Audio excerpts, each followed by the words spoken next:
자, 오늘 말씀 듣도록 하겠습니다.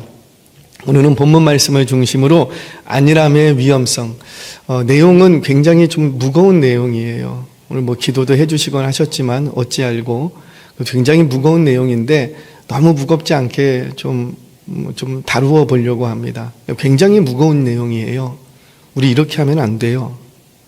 할렐루야. 굉장히 무거운 내용인데 너무 또 무겁게 하면 여러분들에게 율법적이고 짐이 될까봐 하여튼간 조금 그 농도를 낮추어서 오늘 주의 말씀을 좀 나누려고 합니다. 여러분, 미국의 유타주의 솔트레이크시에 한 할아버지가 있었습니다. 인생은 60부터라는 슬로건을 세상 사람들 앞에 몸소 보여준 할아버지였어요. 이분은 6살 때 부친이 돌아가셨고요. 12살 때 모친이 재혼을 합니다. 재혼을 하면서 모친이 그 재혼한 이제 아버지 쪽으로 가요. 그래서 실제적으로 12살부터 남동생과 여동생을 돌봐야 하는, 부모님이 엄마가 자기를 도와주기는 하지만 12살 때부터 가정을 꾸려야 되는 실제적인 가장이 됩니다.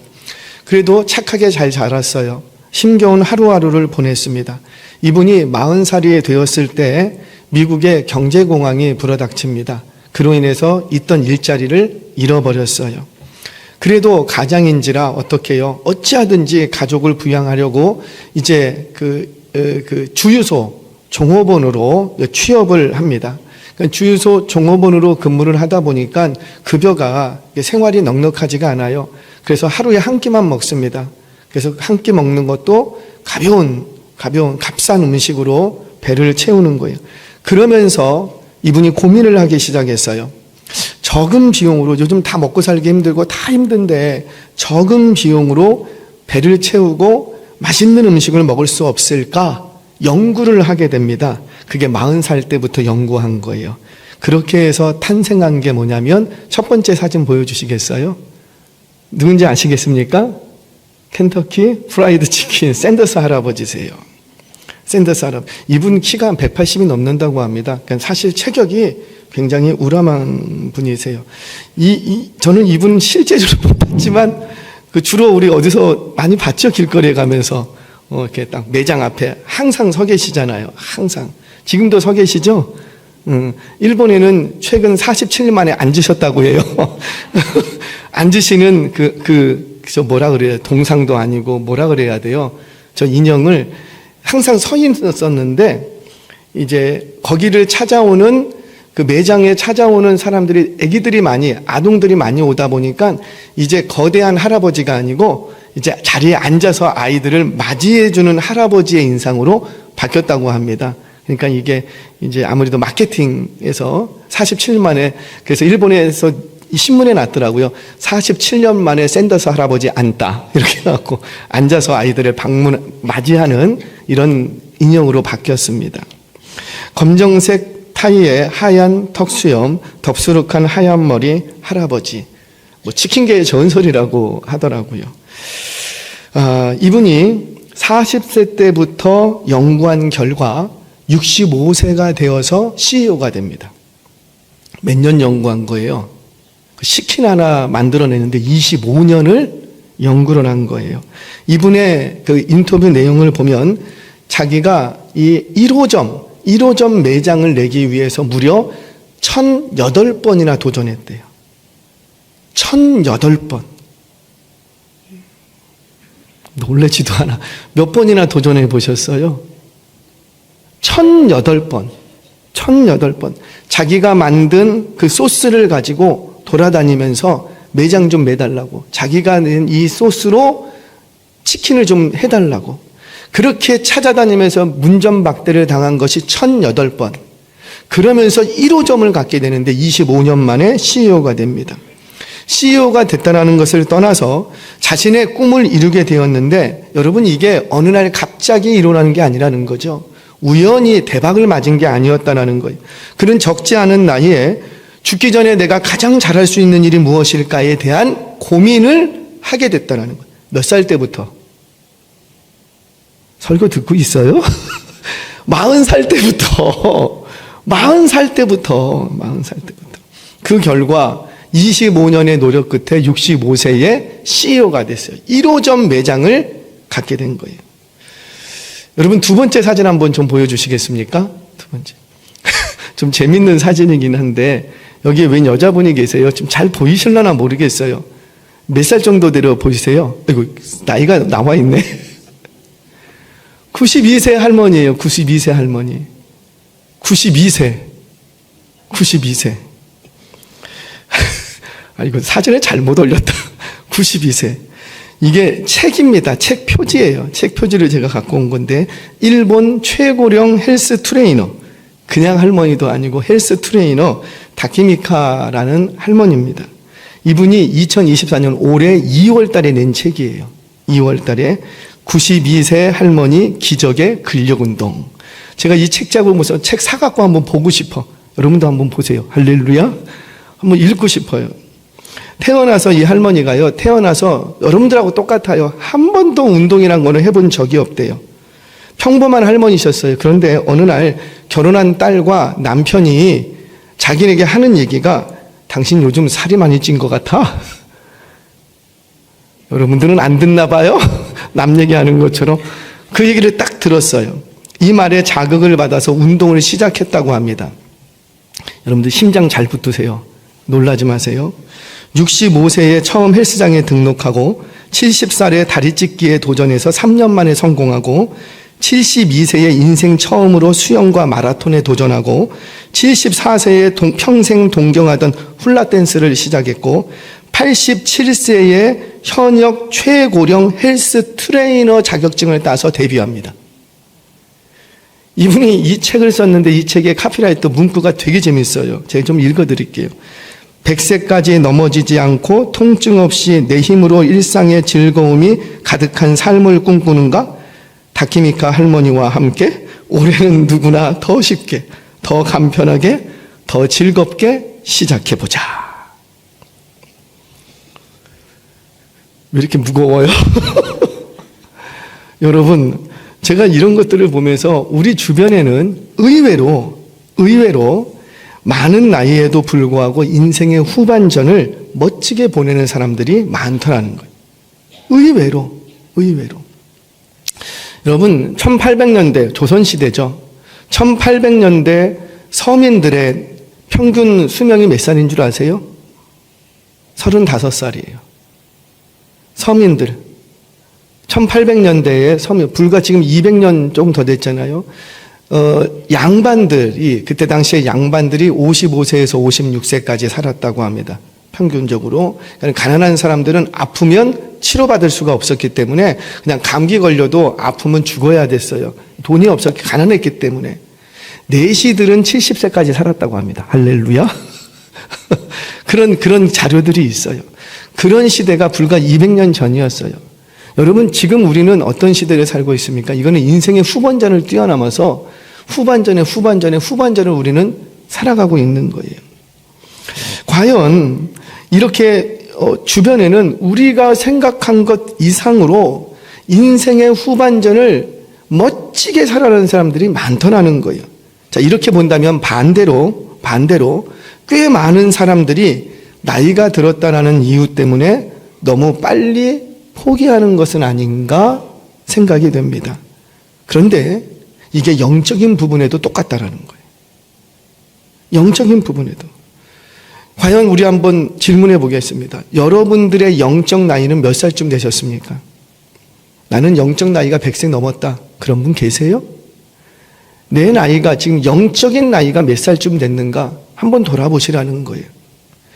혹시 아직 그렇게 나이가 많지 않음에도 불구하고 벌써부터 안주하고 포기하고 더 이상 이 정도면 됐지, 내가 무슨 더 이상 성숙이 어딨고 성장이 어딨겠어, 그렇게 생각하고 계시지는 않습니까?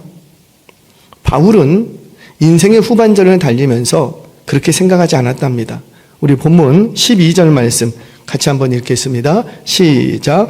내가 이미 얻었다 함도 아니요 온전히 이루었다 함도 아니라 오직 내가 그리스도 예수께 잡힌 바 된 그것을 잡으려고 달려가노라. 아멘. 바울의 영적 나이는 몇 살이었을까요? 최소한 저와 여러분보다는 많은 건 확실해요. 최소한. 물론 육신의 나이도 그는 이미 그 당시의 평균 연령을 뛰어넘는 인생의 후반전을 살고 있는 사람이 바울입니다. 그는 그의 인생의 전반기는 유대교의 엘리트로서 랍비로 미래가 촉망받는 청년의 삶을 살았어요. 유대교의 차세대 유망주였다라는 거죠. 유대교에서 뛰어나기 위해서 달려가던 인생의 전반전을 살았어요. 하지만 다메섹 도상에서 예수님을 만나고 나서 그의 남은 인생의 후반전은 이전과 완전히 다른 인생의 방향을 달려가기 시작합니다. 바울은 인생의 후반전일 뿐만 아니라 그의 지금 상황이 어떤 상황이냐면 감옥에 갇혀 있는 상황이에요. 우리는 알죠. 이 감옥에서 그가 이제 자유를 얻게 된다는 거 우리는 알아요. 여기서 안 죽는 거 알아요. 그러나 당시에 바울의 입장에서는 여기서 죽을 수도 있는 거예요. 자, 인생의 후반전을 달릴 뿐만 아니라 자신의 상황이 감옥에 갇혀 있는 상황이에요. 여기서 죽어도 이거는 뭐 이상한 게 없을 정도로 인생의 마지막 끄트머리에 있다고 말해도 과언이 아니라는 거예요. 물론 이제까지 이방의 사도로서 많은 업적과 교회와 또 제자들을 남겼지요. 당시에 바울은 예수님 이후로 가장 유명한, 가장 선망의 대상이 되는 랍비였다고요. 스타 선교사였어요. 하지만 이제는 감옥에 갇혀 있어서 더 이상 이전처럼 활동할 수 없는 그런 상황. 그런데 이런 시기에 그가 고백하는 게 뭐라? 인생의 후반전이요. 많은 업적도 남겼고 지금 감옥에 갇힌 상황이고 인생이 여기서 끝일 수도 있다고요. 그런데 그 끄트머리에 서 있는 그 바울이 지금 뭐라고 고백하냐면 나는 아직 할 일이 남아있답니다. 우리는 이쯤 되면 어떻게 생각할까요? 아유, 내 나이에 뭐가, 내가 이 정도 했으면 됐지. 아유, 뭘 여기가 좋지. 이 정도면 됐지. 우리 그렇게 생각하지 않겠냐고요. 그런데 바울은 그렇게 생각하지 않았답니다. 인생의 후반전, 평균 연령을 훌쩍 넘어버렸어요. 청년의 시기에 다 보냈다고요. 한참 때 선교사로 부름받은 게 아니라고요. 인생의 후반전에 부름받았다고요. 그리고 할 만큼 했다고요. 누가 바울 만큼 선교의 활동에 하나님의 쓰임받았다고 누가 얘기할 수 있겠어요? 많은 업적들을 남겼어요. 그는 그가 할 수 있는 이상으로 해냈어요. 뿐만 아니라 그는 인생의 끄트머리에 있다니까요. 감옥에 갇힌 상황이고 여기서 인생이 끝나도 이상하지가 않아. 그런데 그런 상황에서 바울이 뭐라고 고백하냐? 나는 아직 할 일이 남아있다. 나는 아직도 달려갈 길이 남아있다는 거예요. 도대체 어떤 일이 남았을까? 우리 성경 봅니다. 10절, 11절 말씀 같이 한번 읽겠습니다. 시작. 내가 그 부활의 권능과 그 고난에 참여함을 알고자 하여 그의 죽으심을 본받아 어떻게 해서든지 죽은 자 가운데서 부활에 이르려 하노니. 아멘. 그리스도와 그 부활의 권능과 그 고난의 의미를 알고자, 내가 알고 싶은 게 이거라는 거예요. 이걸 알고자 오늘도 그가 추구하는 건 뭐냐면 그의 죽으심을 내가 본받겠다. 그러니까 하루하루의 삶이 뭔 업적을 남기고 뭘 하고가 아니라 내가 지금 뭘 본받겠다. 그의 죽으심을 내가 본받는 삶을 살겠다라는 거예요. 왜 이렇게 죽으심을 본받고 싶어 하는가? 죽어야 뭐가 있으니까? 부활의 영광이 있으니까. 내가 부활에 이르고자 내가 오늘도 그리스도의 죽으심을 내가 본받겠다. 이 말을 예수님의 말씀으로 바꿀게요. 자기를 부인하고 자기의 십자가를 지고 예수를 쫓겠다라는 거예요. 그는 분명한 목표와 목적이 있었다라는 거죠. 이것이 바로 구원의 의미입니다. 물론 이미 바울은 구원을 얻었어요. 하지만 바울에게 있어서 구원을 얻었다는 것과 구원을 완전히 이루었다라는 것은 다른 문제였다는 거죠. 여러분, 이런 거 있어요. 실이 있죠, 실이. 실을 이렇게 들면 실의 시작이 있고 실의 끝이 있어요. 이렇게 뒤집으면 여기가 위가 될 수도 있고 아래가 될 수도 있고, 그런데 분명히 우리는 실을 놓고 시작이 있으면 끝이 있어요. 실에 시작되는 점이 있고 실에 끝나는 점이 있어요. 하지만 우리는 그것을 실이라고 얘기하죠. 마찬가지예요. 구원이라는 것은 단지 천국에 들어가면 그걸로 전부 다 그렇게 생각하시면 안 돼요. 구원도 시작이 있으면 끝이 있어요. 근데 그거를 우리는 몽땅 뭐라고 얘기하냐면 구원이라고 합니다. 나중에 여러분들과 이 구원의 과정에 대해서 얘기할 날이 올 거예요. 구원의 서정이라고 하는데, 우리가 얻은 구원은 시작과 끝이 있는 구원이라는 걸 기억하셔야 됩니다. 그래서 바울이 고백하는 건 이미 내가 구원을 얻었지만, 구원이 시작됐지만 아직 구원이 끝난 건 아니다. 완성된 건 아니다. 그래서 그 바울은 구원을 얻음으로 말미암아 시작된 다름짐이 있는데, 시작된 다름짐이 어디로 향하고 있고, 그렇죠, 구원의 끝. 왜? 여기서 시작을 했으니까. 그러니까 구원 얻은 자들에게는 누구에게나 다, 나 구원을 얻었다, 다 이루었습니다가 아니라는 거죠. 구원을 얻는 순간 구원이 시작된 거예요. 이제 출발점에서 여기 땅 하고 이 총소리를 듣고 달리기 시작했다는 거예요. 근데 이 다른 짐이 어디서 끝나냐면 구원의 끝. 거기까지 누구라도 달려가야 된다라는 거죠. 이것이 바로 이 땅에 있는 모든 신자들에게 있어서 서로 모순되지 않는 두 가지 진리예요. 두 가지 진리이지만 한 가지 진리죠. 하나는 믿음으로 구원을 얻고 믿음으로 얻은 이 구원이 이미 내 것이 되었다라는 사실과, 누구 거가 되고 내 것. 그리고 다른 하나는 내 것이 된 이 구원을 완전히 이루는 날이 아직 남아있다라는 거예요.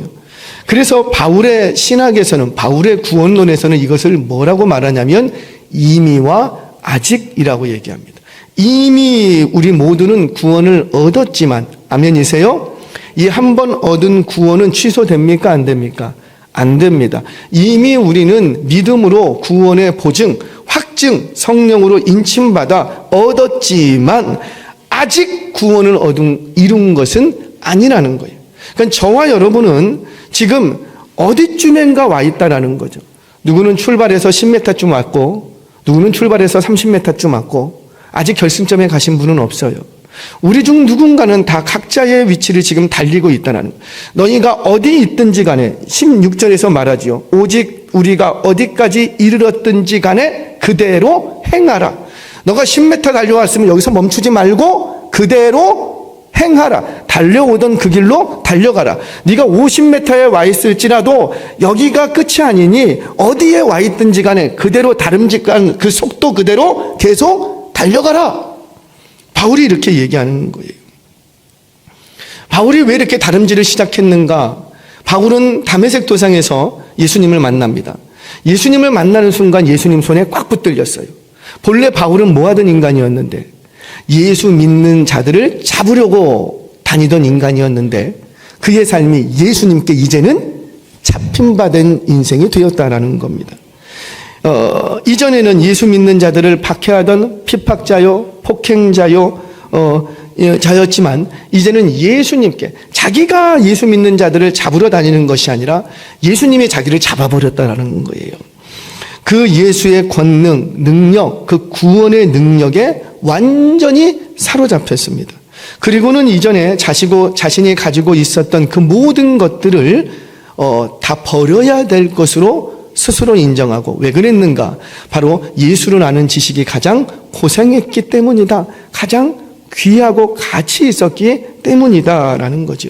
지난 시간에도 얘기했죠. 상위 가치가 오면 하위 가치는 물러나게 돼 있는 거예요. 이전에 아무리 가치 있던 것도 상위 더 좋은 것이 오면 이전에 있던 것들은 뒤로 밀려나는 거예요. 자, 율법, 신약과 구약의 관계도 그렇죠. 구약에 주셨던 율법, 예수님이 오기 전까지는 가장 가치 있는 것이었고 완전한 것으로 보여졌어요. 그런데 완성된 그분이 오셨어요. 더 상위 가치가 오게 되니까 이전에 있던 율법은 어떻게 되고 뒤로 밀려나는, 사라지는 건 아니지만 뒤로 밀려나는 거예요. 그리고는 이 율법들이 복음 안에 귀속되어 버리게 되는 겁니다. 이렇게 구원함을 얻은 바울은 여기서 멈추지 않죠. 여기서 멈추지 않죠. 나 구원 얻었다. 멈추지 않았어요. 어떻게 했는가? 그는 3년 동안 아라비아 광야로 나가게 됩니다. 3년 동안 아라비아 광야로 들어가서 홀로 하나님과 독대하는 시간을 갖는 거예요. 여러분, 예수님께 붙들렸어요. 사명 받았어요. 그러면 지금부터 달려가도 시간이 부족한데, 말씀드렸지만 인생의 후반전에 달리고 있는 상황이라고요. 부족한데도 불구하고 그는 3년이라는 시간을 아라비아 광야로 들어가서 혼자 지냅니다. 왜 그런 3년이라는 시간이 왜 필요했는가? 여러분, 당대의 바울은 최고의 엘리트의 학자 중에 학자예요. 율법 학자 중에 학자. 그가 고백하기를 나는 율법으로는 흠이 있다 없다? 없다. 흠이 없으려면 율법에 통달해야 되는 거예요. 완전히 깨달아 다 알았던 거예요. 구약에 관해서는. 그랬던 그가 예수님 만나고 다시 3년 동안 아라비아로 또 들어갑니다. 왜 그랬을까요? 그 구약의 복음, 구약의 율법과 구약에서 말씀하고 계시는 예수 그리스도와의 관계성을 자신 안에서 정리할 시간이 필요했던 거예요. 여러분, 그 3년이라는 시간을 갖고 나서야 이제 본격적으로 하나님의 쓰임받는 종의 삶을 살기 시작했다라는 거죠. 사랑하는 여러분, 기억하세요. 우리 예수님은, 우리 하나님은 누구라도 쓰실 수 있습니다. 아멘이세요? 나이가 많건 나이가 적건, 지식이 있건 지식이 없건, 실력이 좋건 실력이 없건, 돈이 있건 돈이 없건, 건강하건 건강하지 못하건, 건강하지 못해도 하나님이 쓰시더라고요. 아멘이세요? 나이가 많아도 나이 많은 그분 그 나이에 맞게 또 쓰시더라는 거예요. 아멘이세요? 그러나 우리 하나님 누구나 쓰실 수 있지만 아무나 쓰지 않으세요. 그렇게 우리 하나님 아쉬우신 분이 아니에요. 아무나 쓰지 않으세요. 누구를 쓰시더라? 준비된 사람을 씁니다. 왜요? 여러분, 그 다이아가 있어요. 집에 한 10kg쯤은 다 있죠? 비웃는 거예요. 다이아가 있어요. 이 다이아를 제가 금은방에서 샀어요. 그러면 그 다이아를 신문지에 똘똘똘똘 말아갖고 저한테 줍니까? 아니에요. 제가 깜짝 놀랐어요. 언젠가 우리 큰아이 그 성년식 때인가? 성년식 때다고 제가 처음으로 한번 이렇게 선물을 주려고 뭘 해야 되는지를 선물도 안 해보니까 모르겠더라고요. 뭘 해야 되는지 모르는데 누가 그 목걸이를 해주면 좋다 그래서 갔어요. 그랬더니 그냥 이제 싸구려이겠죠. 싸구려죠. 10 얼마인가를 주고 샀어요. 10여만 원을 주고 샀는데 저렴한 거니까는 이렇게 했죠. 와, 근데 깜짝 놀랐어요. 왜 놀랐을까요? 케이스가 멋져. 이 10여만 원짜리 목걸이도 엄청 좋은 케이스가 준비되어 있더라고요. 이게 뭘 얘기하냐면 저와 여러분 하나님이 쓰십니다. 아멘이세요? 우리 교회 저는 쓰실 줄로 믿습니다. 그런데 쓰임 받으려면 준비되어야 된다는 거죠.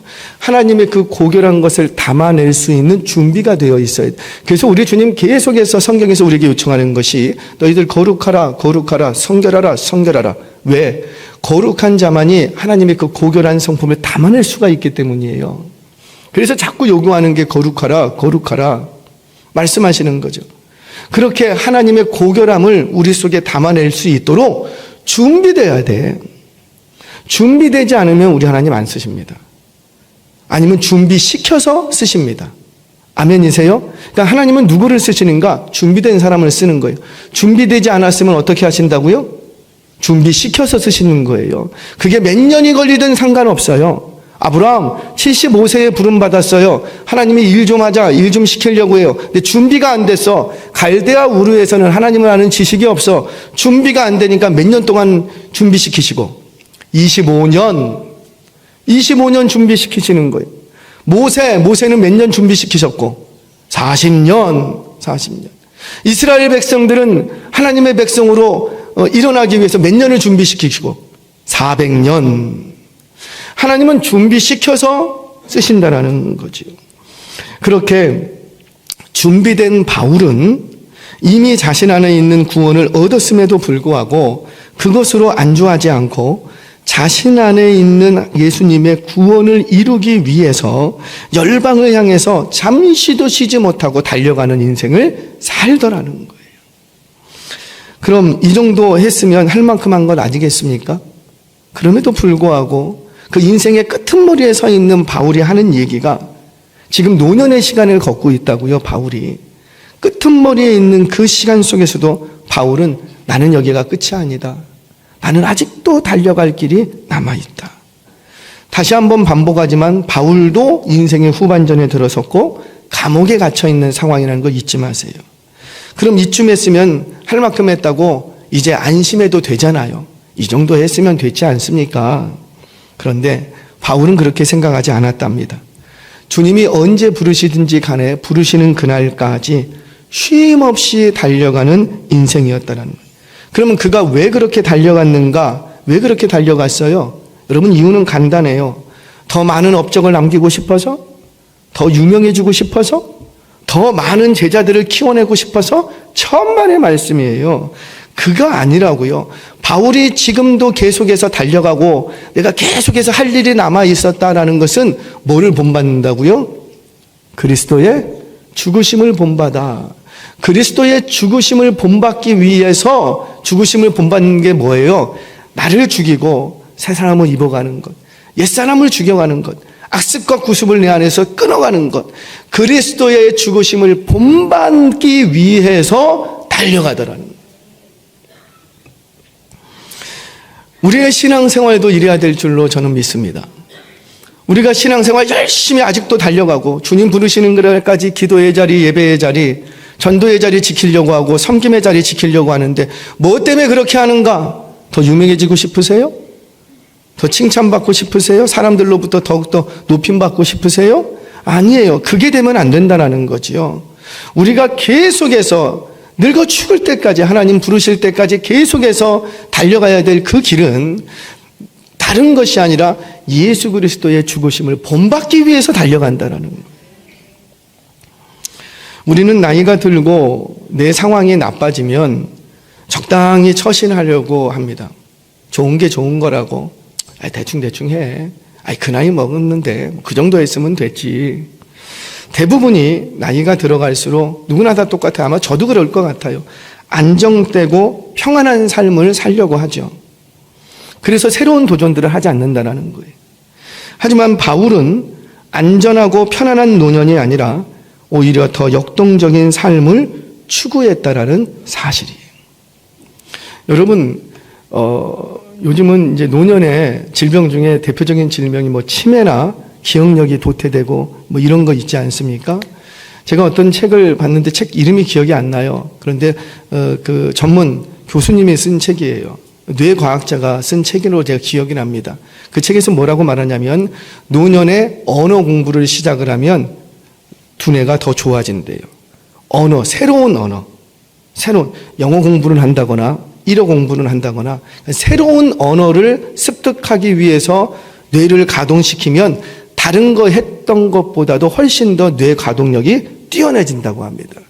그래서 보통 언어 공부를 50, 60 넘어서도 해야 된다고 그분은 주장을 하는 거, 저는 일리가 있다고 생각을 합니다. 여러분, 그리스도를 본받기 위한 일을 멈추지 마시기 바랍니다.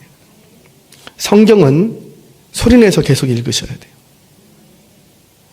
연세가 있을수록 소리내서 읽으셔야 돼요. 여러분, 소리내서 읽으면 쉬워요, 어려워요? 해보신 분은 알아요. 어려워요. 제가 청년 때는 한 시간씩 청력을 읽어도 힘들지가 않았거든요. 근데 50 넘으니까 힘들더라고요. 한 시간씩 앉아갖고 성경을 읽으니까요, 힘들어요. 소리내서 읽는 게 힘들어요. 그래도 어떻게 해야 되느냐? 소리내서 읽으시라는 거예요. 소리내서. 저는 소리내서 읽으면 저는 정신건강에도 좋다고 저는 확신합니다. 여러분, 저와 여러분들 아직도 남아있답니다. 그리스도를 본받기 위한 일을 멈추지 마십시오. 멈추면 죽습니다. 어떤 위대한 업적을 남기는 것이 아니라고요. 그저 그리스도를 본받기 위해서 그리스도를 내 안에 완전히 이루기까지 영적인 진보를 멈추지 말라라는 거죠. 자, 그러면 왜 바울은 이렇게 빌립보서를, 그러니까 빌립보 교회에게 나는 아직도 할 일이 남아있다, 자꾸 이런 얘기를 왜 할까요? 이게 빌립보 교회의 문제였기 때문이죠. 자, 계속해서 얘기하지만 빌립보 교회는 참 좋은 점이 많았던 교회예요. 칭찬도 많았고. 그러나 문제는 뭐냐면 지금 말씀하는 것처럼 이 빌립보 교회가 더 이상 영적인 진보, 그리스도를 본받기 위한 일에 관심을 가졌다, 안 가졌다? 안 가졌다라는 거예요. 안 가졌다. 한마디로 변화되기 싫었던 거죠. 마치 여기가 좋사오니 변화산에 올라서 초막셋을 짓고 살자고 했던 베드로처럼 여기가 좋다라는 거예요. 빌립보 교회는 바울을 위한 헌신도 있었고 희생도 있었고 궁일도 있었고 자비도 있었고 성령의 은혜도 있었어요. 하지만 빌립보 교회의 문제는 뭐였냐면 더 이상 영적인 진보에는 관심이 있었다 없었다? 없었다라는, 그게 심각한 문제였다라는 거지. 이만하면 됐지. 뭘 더 해. 됐지. 우리도 옛날에 다 해봤는데 뭘 또 해. 됐지. 여러분, 영적인 진보를 꿈꾸지 않으면 안주하기 시작하면 교만해집니다. 왜요? 안주했다는 건 뭐냐면 잘한 것만 기억한다는 거거든요. 못했던 거를 기억하면 어떨까요? 잘하려고 노력하겠죠. 근데 안주한다는 건 뭐냐면 내가 잘했던 것만 추억하는 거예요. 그래서 그의 인생 속에는 교만해집니다. 또 유지는 퇴보라 그랬어요. 멈추면 넘어지는 거예요. 하지만 변화의 몸부림을 치면, 변화되고자 노력하면 이 성공은 보장 못해도 그 안에 생명력이 주어진다는 거예요. 계속해서 고민하고 넘어지고 달려가다 넘어지고 또 자빠지면 또다시 일어나서 또 시도하고 또 시도하고. 사랑하는 여러분, 변화를 꿈꾸시기를 바랍니다. 그래야 성숙과 성장이 있는 거예요. 한 가지 이야기만 하고 좀 마치도록 하겠습니다. 사진 한 장 보여주시겠습니까? 이거 세 번째 사진인데 제목이 좀 보이세요? 책 표지예요. 이것도. 소림사에는 쿵우만 배우라는 법은 없다라는 책입니다. 삼성경제연구소에서 발간했던 책이에요. 책 제목이 너무 재밌어서 제가 좀 잠깐 읽었던 기억이 있습니다. 소림사 아시죠? 이거 그 소림사 무술하고, 이 소림사에서는요 지금도 끊임없이 변화하고 변신을 준비하고 있다는 거예요.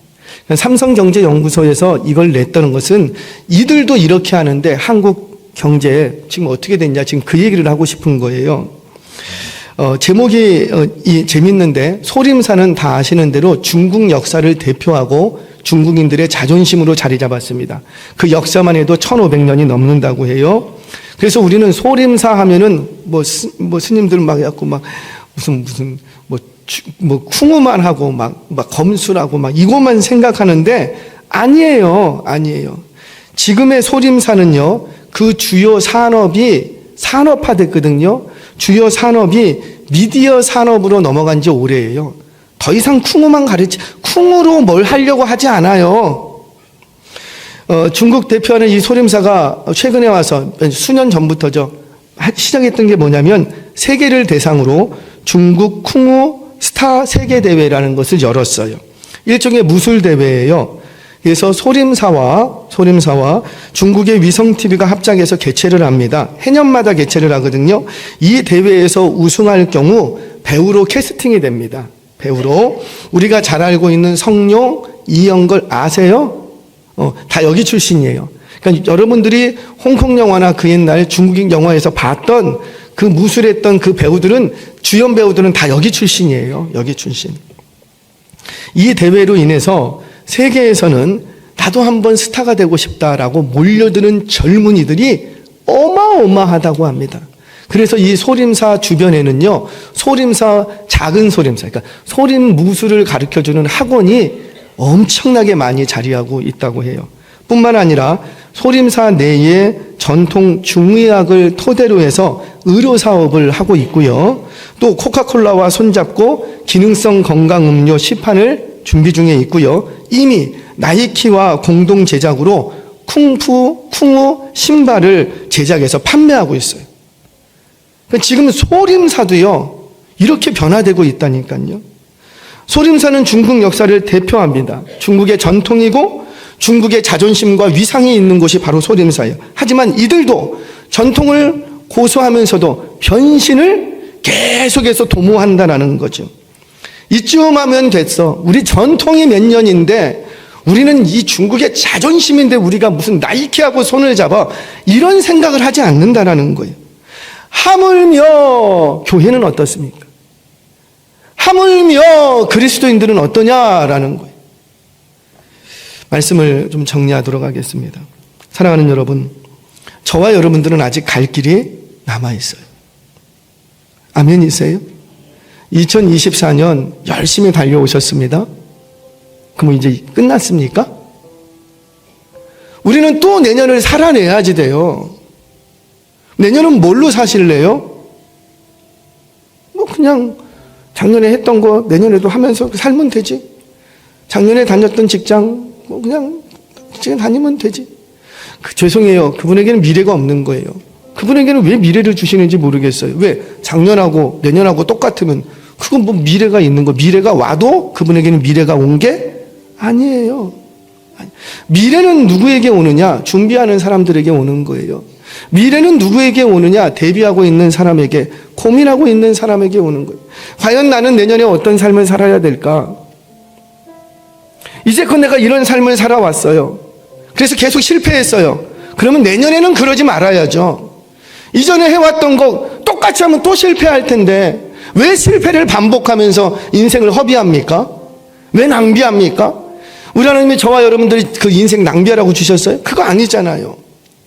여러분들의 자녀들이 작년이나 키가 똑같고 올해도 키가 똑같고 내년에도 키가 똑같았으면 좋겠어요? 여러분들의 자녀들이 작년에도 영적인 지적인 수준이 그만큼이고 올해도 지적인 수준이 그만큼이고 내년에도 지적인 수준이 그만큼이면 그러면 여러분들 좋겠습니까? 우리는 대번에 그 아이들을 보고 병들었다 그렇게 얘기할 거라고요. 사랑하는 여러분, 저와 여러분들 목표를 새롭게 하시기를 바랍니다. 우리의 목표는 뭐 대단한 업적을 이루자는 게 아니에요. 그리스도의 죽으심을 본받는 삶이 우리의 목표요 목적이 되시기를 바랍니다. 그리스도를 닮는 것이고 그리스도를 알아가는 것이고 그리스도를 전하는 것이 이게 우리의 목표가 되어야 되죠. 지난 화요일 전도대 그 종강 예배를 드리면서 설교 중에 이런 얘기를 했습니다. 우리는 전도하러 나갑니다. 여러분들 나가든 안 나가든 여기 모든 계신 분들이 전도하고자 하는 마음이 있을 거예요. 근데 전도하면서 우리는 뭐라고 얘기하냐면 때를 얻든지 못 얻든지 열매가 있든지 없든지 그거 열심히 하면 충성하면 됩니다. 틀린 말은 아니에요. 근데 열매가 있고 없고는 누구의 몫이고 하나님이 주시도 안 주시고의 하나님의 영역이라니까요. 그거를 왜 저와 여러분이 논합니까?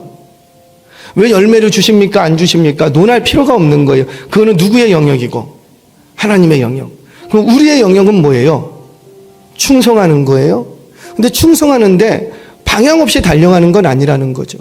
우리에게는 목표가 있어야 된다는 거예요. 물론 그 목표를 이루고 안 이루고는 누구의 영역이고 하나님. 여러분 우리가 달려갈 때 뭔가를 열심히 할 때 우리는 다 열심히 할 거예요. 근데 목표가 있고 목적이 있는 열심과 목표도 없고 목적도 없는 열심 어때요? 향방 없이 다름질 많고 똑같은 거예요. 열심히 달려가고는 달려가는데 뭐 방향이 없어. 열심히 달려가는데 목적지가 없어. 표대가 없어. 그러니까 열심히 달려가는데 반대쪽으로 달려가고 있고 열심히 뭔가 했대요. 열심히 달려가는데 이상한 곳에 올라가 있고 왜 그러는 거예요? 방향이 없는 거예요. 목표를 안 정한 거예요. 아이들이 공부하는 거 보세요. 여러분들 공부는 하는데 열심히 해. 열심히 하는데 성적은 관심이 없어. 아유 성적이 오르든지 말든지 난 열심히 할 거야. 그런 학생이 있습니까? 그거는 아닌 거예요. 열매를 얻고 안 얻고는 주시고 안 주시고는 누구의 영역이고 하나님의 영역. 그거는 그분께 맡기는 거예요. 우리가 할 일은 멀고 충성하는 거예요. 근데 충성하는데 목표는 정해라. 목적은 정해라. 방향은 정해야죠. 우리가 이 방향으로 열심히 달려가 봅시다. 내년에는 이 정도의 우리 한번 영적 수준으로 한번 나아가 봅시다. 그 목표는 있어야죠. 목표가 있다고 해서 다 이루는 건 아니잖아요. 그러나 목표 없이 달려가면 향방 없이 달려가는 거하고 똑같더라는 거예요. 사랑하는 여러분, 이제 2004년이 점점 마무리되어 갑니다. 혹시 2004년 동안에 실수했던 부분들이 있습니까? 그러면 내년에는 하지 말아야지요. 그러려면 내년에 조금 더 진보된 영적 성숙을 꿈꾸시기를 바랍니다. 그것이 우리의 목표가 돼야 돼요. 대단한 업적 그런 거 자꾸만 생각하지 마세요. 그거 우리 주님도 별로 관심 없어요. 그거 내가 못해도 옆에 계신 분이 할 거예요. 중요한 건 뭐냐면 내가 내 신앙생활에 어디에 방향을 잡고 갈 것인가. 어디에. 그죠? 우리 가정 이 문제 해결해 주시고 우리 남편이 이제 이렇게 해 주시고 우리 자녀 내년에 이렇게 되지. 그거 말고 그거 없어도 살고 있어도 사는 거예요. 그거 말고 정말 중요한 거, 내가 얼마나 그리스도를 닮아가고 있는가. 나는 과연 그리스도의 그 죽으심을 본받고 있는가. 주님이 이제 됐다고 말씀하실 때까지 우리는 예수 그리스도를 닮는 것이 우리의 목표요, 방향이요, 표대가 되시기를 바랍니다. 그렇게 할 때만이 우리는 날마다 겸손하고 날마다 하나님과 사람 앞에서 칭찬과 존귀 여김받는 인생이 될 줄로 믿습니다. 저와 여러분이 안일함에 빠지는 것이 얼마나 위험한 것인지 다시 한번 경계하고 날마다 그리스도를 본받고자 달려가는 저와 여러분 우리 모두 되시기를 주의 이름으로 축원합니다.